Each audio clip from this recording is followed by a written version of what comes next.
ইলশে গুড়ি ইলিশ মাছের ডিম।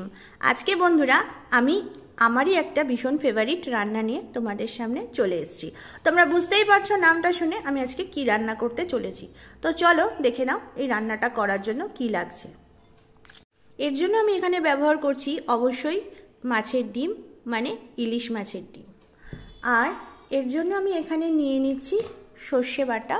আমি একটা মিক্সার গ্রাইন্ডারে বেশ খানিকটা সর্ষে আর কাঁচা লঙ্কা দিয়ে ভালো করে বেটে রেখেছিলাম। এবার আমি এর মধ্যে সেই সর্ষে বাটাটা দিয়ে দিচ্ছি। আর এই রান্নাটা করার সময় সর্ষে বাটার পরিমাণটা একটু বেশিই লাগবে।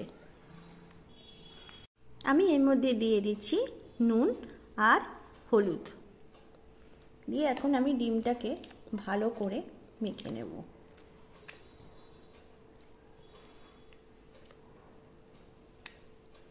দিয়ে দিচ্ছি কয়েকটা চেরা কাঁচা লঙ্কা, দিয়ে দিচ্ছি এর মধ্যে পরিমাণ মতো সর্ষের তেল। এখানে আমি নিয়ে নিয়েছি লাউয়ের পাতা। লাউয়ের পাতাটা ভালো করে ধুয়ে নিয়েছি। এবার আমি এর মধ্যে সামান্য পরিমাণে সর্ষের তেল লাগিয়ে ভালো করে লাউয়ের পাতাটার মধ্যে মাখিয়ে নিচ্ছি।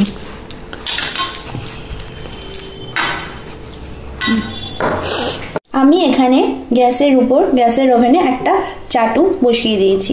আর এখানে দিয়ে দিচ্ছি আমি লাউ পাতাটা। ঠিক লাউ পাতাটাকে এরকমভাবে ছড়িয়ে নিতে হবে। এবার আমি এর মধ্যে দিয়ে দিচ্ছি মাছের মেখে নেওয়া ডিমটা।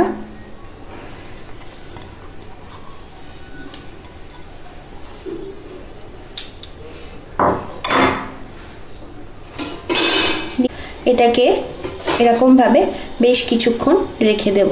দিয়ে যখন একটা পিঠ হয়ে যাবে তখন আমি এটাকে আস্তে করে উল্টে দেব। এবার আমি এখানে নিয়ে নিয়েছি আরেকটা লাউ পাতা।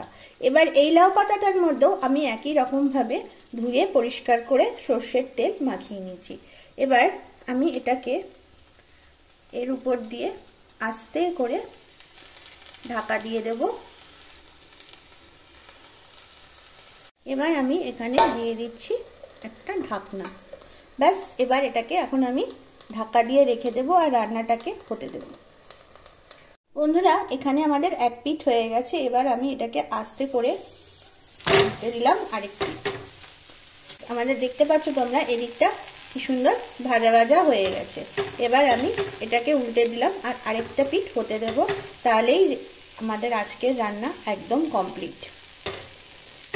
বন্ধুরা আমার এখানে লাউ পাতায় ইলিশ মাছের ডিমের পাতুরি রান্নাটা একদম রেডি, গরম গরম ভাতের সাথে সার্ভ করার জন্য। আমি জানো তো একদম আর অপেক্ষা করতেই পারছি না। এখন আমি এটা দিয়ে জমিয়ে লাঞ্চ করব। আর তোমরাও যদি এরকম নতুন নতুন রান্নার ভিডিও দেখতে চাও আমার সঙ্গে থাকো আর দেখতে থাকো। টাটা।